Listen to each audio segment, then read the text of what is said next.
Welcome to wrestling remix Tamil channel. இந்த வீடியோவில் இதை பற்றி பார்க்க போகிறோன்னா, அண்ட் ஜான் சீனா இப்போ வந்து பார்த்தீங்கன்னா வெளியே ஒரு நியூ லுக்கோட வந்து சுற்றிக்கிட்டு இருக்காரு. அவரோட சொட்டெல்லாம் தெரியல ஒரு சொல்ல போனால். அண்ட் ரோமன் ரெயின்ஸ் வந்து பார்த்தீங்கன்னா அடுத்த வாரம் நடக்க போகிற ஸ்மாக் டவுனில் வர போகிறாரு. ஃபைனல் பாஸ் ரிட்டர்ன் எப்போ இருக்க போகுது அப்படின்னு ஒரு சில பெரிய அப்படி தான் பார்க்க போகிறோம். மறக்காம சேனல் புதுசு வந்து சப்ஸ்கிரைப் பண்ணிடும்பா. இன்னைக்கான கொஸ்டின் என்னன்னா, உங்களுக்கு ஒரு WWE ஒரு ட்ரீம் மேட்ச் இருக்கும்ல. எனக்கு வந்து பார்த்தீங்கன்னா ரோமன் வர்சஸ் ராக் தான் என்னோட ட்ரீம் மேட்ச். அது மாதிரி உங்களோட ட்ரீம் மேட்ச் என்ன சொல்லி மறக்காம கமெண்ட் பண்ணுங்க. நம்பர் 1 ஃபர்ஸ்ட் இடத்துல வந்து பார்த்தீங்கன்னா இந்த சீனியர் தலைவர் ஜான் சீனா அந்த ஃபைனல் பாஸ் ராக் இந்த எலிமினேஷன் சாம்பருக்கு அப்புறமா ஒரு செக்மெண்ட் நடந்துச்சு. அதாவது என்னன்னா ஜான் சீனா ஹீல் டர்ன் பண்ணிட்டாரு அந்த மேட்ச் முடிஞ்சதுக்கு அப்புறமா. அண்ட் அது மட்டும் இல்லை இந்த ஃபைனல் பாஸோட ஆட்டம் தான் இது எல்லாத்துக்குமே காரணம். ஆனால் இப்போ ஜான் சீனா வந்து அடுத்த வாரம் நடக்க போகிற மண்டே நைட்ரால வரப்போறாரு. ஆல்மோஸ்ட் இது கன்ஃபார்ம்.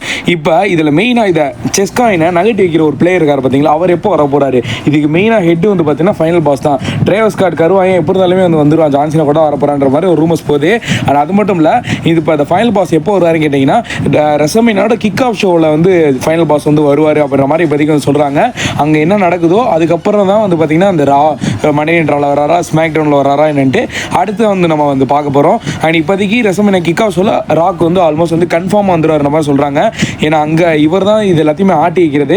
இவர் வந்தால் தான் கதையாகும். கண்டிப்பாக ரெசல்மேனியா கிக் ஆஃப் ஷோ வந்து டேட் இன்னும் கன்ஃபார்ம் ஆகல, மந்த் வந்து கன்ஃபார்ம் ஆயிடுச்சு, இந்த மந்த் தான். அண்ட் அது மட்டும் இல்லை அதே ரெசல்மேனியாவோட டிக்கெட் செல்லிங் வந்து தெரிய வந்திருக்கு. Day 1 and Day 2 ரெண்டுத்துக்குமே. அண்ட் Day 1 பொறுத்தளவுக்கு டிக்கெட் செல்லிங் வந்து பார்த்தீங்கன்னா கரண்ட் செட்டப் மொத்தமாக 51,481 டிக்கெட் வச்சுருக்காங்க. 44,129 டிக்கெட் வித்துருச்சு. அண்ட் இன்னும் வந்து பார்த்தீங்கன்னா 6,916 டிக்கெட் மட்டும்தான் இருக்குது. அண்ட் இது மட்டும் ஆல்மோஸ்ட் வந்து சோல்ட் அவுட் ஆயிரும். இன்னும் வந்து எக்ஸ்டெண்ட் பண்ணுவாங்க. இன்னும் இந்த Day 2 மெயினோட ஆல்மோஸ்ட் கன்ஃபார்ம் பண்ணல, ஓரளவுக்கு வந்து வித்துருச்சு. 51,481 டிக்கெட் செட்டப் பண்ணி வச்சுருக்காங்க. அதில் 46 சில்லரை வந்து வித்துருக்கு. இன்னும் 4,000 டிக்கெட் 4,000 சில்லரை மட்டும் தான் இருக்குது. ஆல்மோஸ்ட் இது வந்து சோல்ட் அவுட் ஆயிரும். அண்ட் நெக்ஸ்ட் வந்து பார்த்தீங்கன்னா இன்னைக்கு நடந்த ஸ்மாக் டவுனில் அலிசர் பிளாக் வந்து மென்ஷன் பண்ணியிருந்தாங்களாம். அது மட்டும் இல்லை ரே ஃபீனிக்ஸுமே. அண்ட் அலிசர் பிளாக் வந்து பார்த்தீங்கன்னா நம்பர் 4 அந்த மாதிரி வந்து காட்டி மென்ஷன் பண்ணியிருந்தாங்களாம். இது எனக்கு சரியாக வந்து தெரில. ஆனால் இருந்தாலும் இப்போ அந்த மாதிரி தான் வந்து சொல்கிறாங்க சோசியல் மீடியாவில். ரே ஃபீனிக்ஸ் வந்து பார்த்தீங்கன்னா ஆல்மோஸ்ட் மார்ச் 31 நடக்க போகிற மண்டே நைட்ரால வந்து வரப்போகிறாரு. ஆல்மோஸ்ட் இது வந்து கன்ஃபார்மு. அண்ட் அலிசர் பிளாக் தான் எப்போ வரப்போறான்னு தெரியல. இந்த யூரோப்பியன் டூரில் தான் மேபி அதிக சான்சஸ் இருக்குது. அதுவும் இல்லைன்னா அண்ட் ரெசல்மேனியா தான் நெக்ஸ்ட் பிளானு. என்னை பொறுத்தவரை ரே ஃபீனிக்ஸ் வந்து மார்ச் 31 வந்துருவாங்க. லாஸ்ட் நடக்க போகிற யூரோப்பியன் டூர் அந்த மேட்ச் அந்த ரா செக்மெண்ட்டில் வந்து வந்துருவார். ஆனால் அலிசர் பிளாக் எப்போ வருவான்னு தெரியல. நெக்ஸ்ட் நம்பர் 2 த வைஸ்மேன் பால் ஹியூமன் வந்து பார்த்தீங்கன்னா இன்னைக்கு நடந்த ஸ்மாக் டவுனில் ஒரு செக்மெண்ட் வந்து பண்ணியிருப்பாரு. நான் உண்மையில எதிர்பார்க்கல அந்த பால் ஹியூமன் வரும். வந்து என்ன சொன்னார்னா, ரோமன் வந்து இப்போ பிஸியான ஷெடியூலில் இருக்காரு. 2K24 லான்ச்சுக்கு வந்து போயிருக்காரு. அண்ட் ரெண்டாவது விஷயம் அடுத்த வாரம் வரப்போகிற ஸ்மாக் டவுனில் ரோமன் வராரு. அண்ட் அங்கே சிஎம் பங்கு இருக்காங்க, ராலன்ஸ் இருக்காங்க. அது ஆல்மோஸ்ட் நம்மளுக்கு தெரியும். ஆனால் இருந்தாலும் ரோமன் வந்து ஒரு பெரிய விஷயம் சொல்ல போகிறார், ஒரு ஸ்பாயிலர் வந்து பண்ண போகிறாரு அப்படின்ற மாதிரி சொன்னாங்க. அவங்க 3 பேர் வந்து பார்த்தீங்கன்னா ஒரே இடத்துல வந்து பேச போகிறாங்க. அது வந்து கிட்டத்தட்ட அதாவது என்னன்னா அவங்களுக்குள்ளே இருக்க கொஸ்டின் வந்து ரோமன்ட்ட கேட்க போகிறாங்கன்னா ரோமன் ஆன்சர் சொல்ல போகிறாராம். இது என்ன நடக்க போகுது தெரியல. கண்டிப்பாக வேற லெவலாக இருக்குது. அடுத்த வாரம் மண்டே நைட்ரால வேற ஜான் சீனாவும் கோடி இருக்க போகிறாங்க. அண்ட் உண்மையிலே அடுத்த வாரம் ஷோ வந்து மிரட்டியோட போகுது சத்தியமாக. அண்ட் NXT அதே மாதிரி தான் சேம் வேற லெவலாக இருக்க போகுது. அடுத்த வாரம் full and full show. And next வந்து பார்த்தீங்கன்னா இந்த சீனியர் தலைவர் ஜான் சீனா. இப்போதைக்கு ஜான் சீனா வந்து பார்த்தீங்கன்னா ஒரு ஹீல் டர்ன் பண்ணக்கப்புறமா அடுத்த வாரம் நடக்க போகிற மண்டே நைட்ரால கோடி கூட வந்து ஃபேஸ் பண்ண போகிறாரு. கோடி அதுக்கு தான் வெயிட் பண்ணிக்கிட்டு இருக்காரு. ஏன்னா ஜான் சீனோட ஒரு சில கேள்வியெல்லாம் கேட்கணுண்டு. அது மட்டும் இல்லை இப்போ ஜான் சீனா ஒரு இடத்த ஸ்பாட்டட் ஆயிருக்காரு. அவரோட ஹேர் ஸ்டைல் பார்க்கும்போது அந்த சொட்ட மண்டெல்லாம் லைட்டாக தெரிஞ்சில. ஜான் சீனா தப்பாக சொல்லலை. அதாவது அந்த தெரிஞ்ச எல்லாத்தையும் வந்து பார்த்தீங்கன்னா கிளியர் பண்ணி இப்போ வந்து நல்ல ஒரு மூவியில் இருக்கிற மாதிரி ஹேர் ஸ்டைல் வந்து பண்ணியிருக்காரு. இது உண்மையிலே இது அவர் மண்டை தானா எனக்கு வந்து சந்தேகமாக இருக்குது. ஒருவேளை இப்போதைக்கு அந்த மாதிரி வச்சுக்கோங்களா. ஆனால் இதே மாதிரி இருந்துச்சுன்னா வேற லெவலாக இருக்கும். ஆனால் இப்போ ஜான் சீனா புது கெட்டப்பில் வர போக சொல்கிறாங்க. மேபி அது இதாக கூட இருக்கலாம். அண்ட் பேக்லாஸ் WWE பேக்லாஸ் வந்து பார்த்தீங்கன்னா மே 10 நடக்க போகுது. சாட்டர்டே தான்.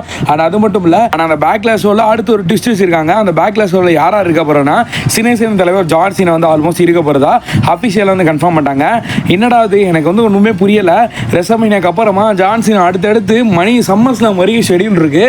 அப்போ யாரா வின் பண்ணுவோம் அந்த ரெசல்மேனியாவில் அப்படின்ற மாதிரி தான் இருக்குது. ஏன்னா அதில் மெயினாக John Cena and Randy Orton. இதில் John Cena Randy Orton match நடக்க கூட சான்ஸ் இருக்குன்ற மாதிரி சொல்கிறாங்க.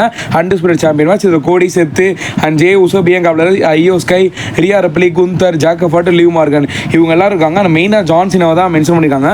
அது மட்டும் இல்லை ஜான் சீனா இன்னொரு மணி இந்த பேங்க்லேயும் இருக்க போகிறாரு, சம்மர் ஸ்லாம்லேயும் இருக்க போகிறாரு. ஆல்மோஸ்ட் இது வந்து கன்ஃபார்மு.